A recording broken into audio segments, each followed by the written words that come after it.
So after spending mass amounts of time in Durango working, trying to get the wood chips going and make sure it goes so I have a steady job, I decided I am going on vacation.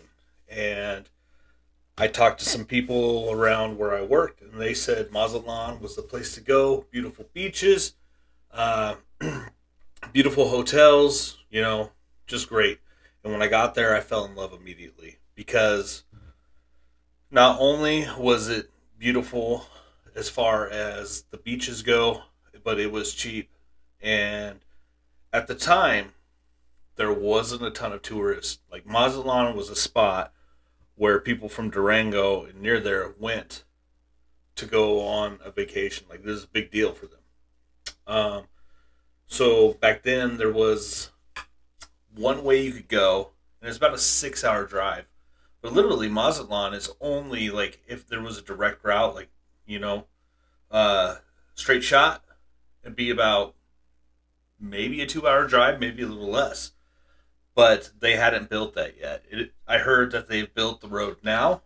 I think in part three that I did, I put a picture of the bridge from Durango going into Mazatlan.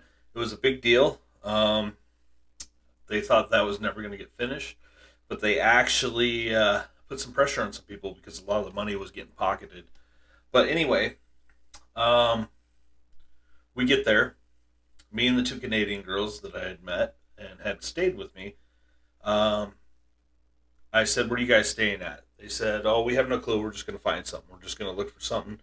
We're going to get whatever." And we saw a hostel as we were driving up and down the main strip, the Milcon in Mazatlan, and uh, they found it was a pretty shitty.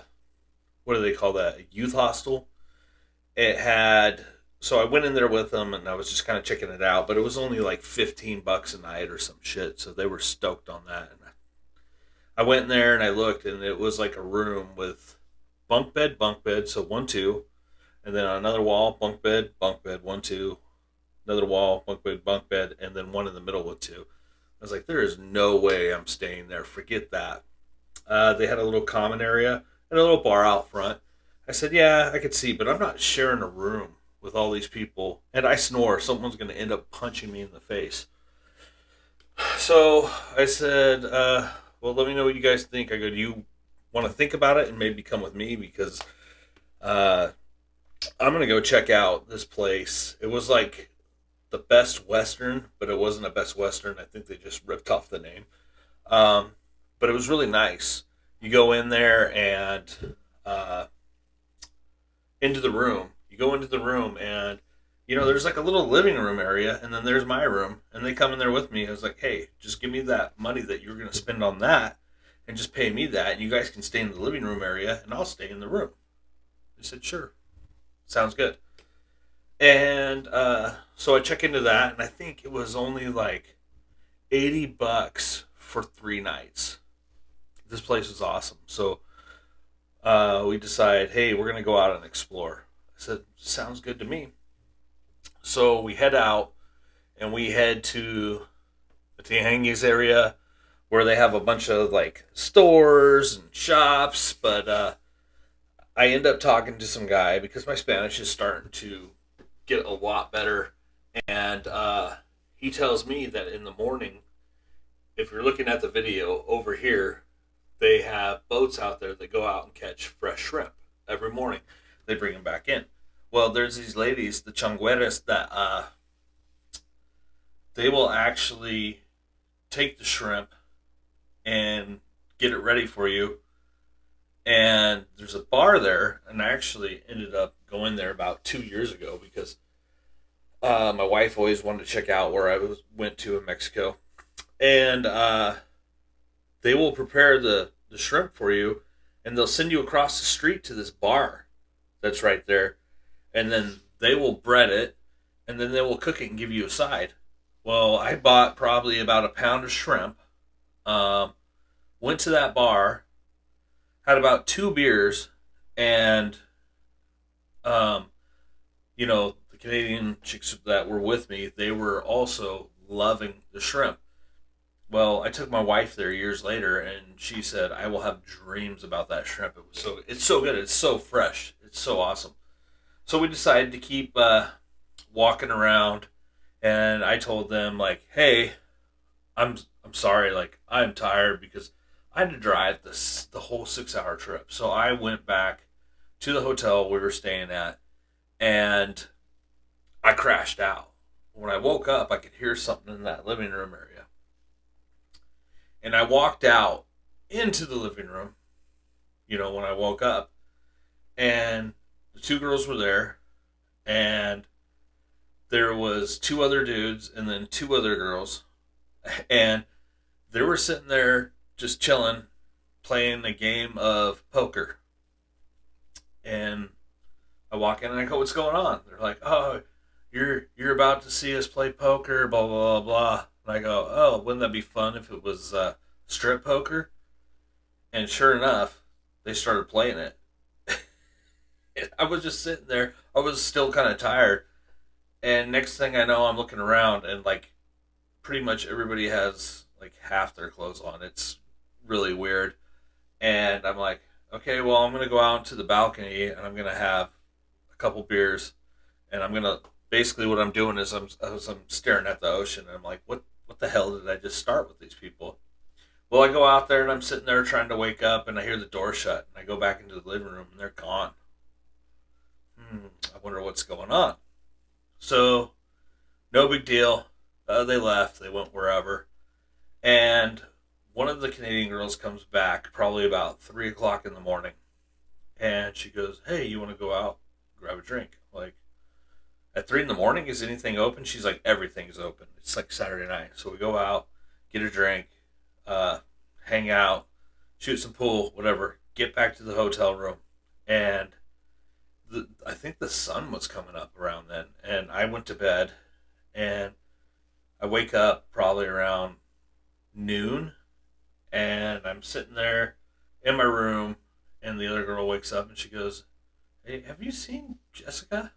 I was like, "No." She's like, "Well, we went out last night before I came home, and she hasn't been home." I said, "Huh, that's kind of weird." She said, "Oh, well, I'm kind of worried, but I'm not too worried because I know she knows how to handle herself. She does that in every situation. She kind of just jets, and then she'll come back whenever." I go, "Well, what do you mean whenever?" "Well, maybe she'll probably be back today, but she's like, if she's not back by today, I'm going to start freaking out." I said, "Okay." So we go to the hotel lobby, like have some lunch, and then go back to the beach, and then we're hanging out, and then we go back to the hotel and swim in the pool there, and we meet some of the people that are there that are around our age, and we're hanging out, and we start drinking, and then some dude buys a bunch of shots for everybody, and then we go back upstairs, and I pass out. I assume she did the same, and we wake up in the morning, and she's really freaking out now because her friend's not back still. And I go, "Well, maybe we could go talk to the front desk." And she's like, "Yeah, let's go talk to the front desk." And I told them, what was going on, and my Spanish was pretty good, getting pretty good at that point. And I said, "Oh, do you remember?" And he goes, "Yeah, yeah, I remember your friend that came in here." And he goes, "Yeah, she's staying in room blah blah blah blah." And I go, "No, our room is blah blah blah." "No, she's staying in room blah blah blah with someone else."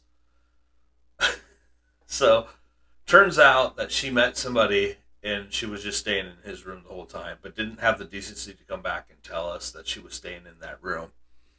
So her friend went up there and tore her a new one, back and forth, and so me and her kept hanging out or whatever. But I went down to, I think it's this area right here, if you see in the video, to watch the divers, and they dive right off of this rock into the water, or it might be a little farther down. I'm not sure.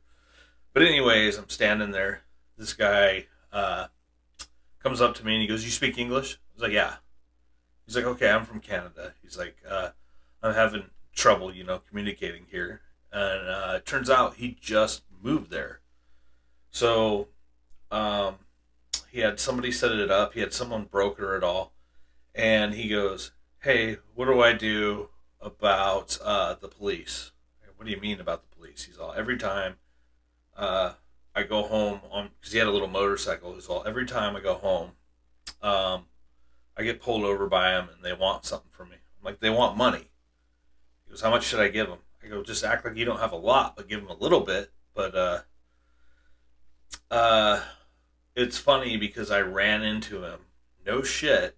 20 years later, when I went, not 20 years, probably about 15 years later, when I went there with my wife and my father-in-law, and he told us, that he got, well, he told me anyway, that he got the hang of it down there, and now he knows how to pay the cops off, so he can drive around and have a couple beers and not even get in trouble.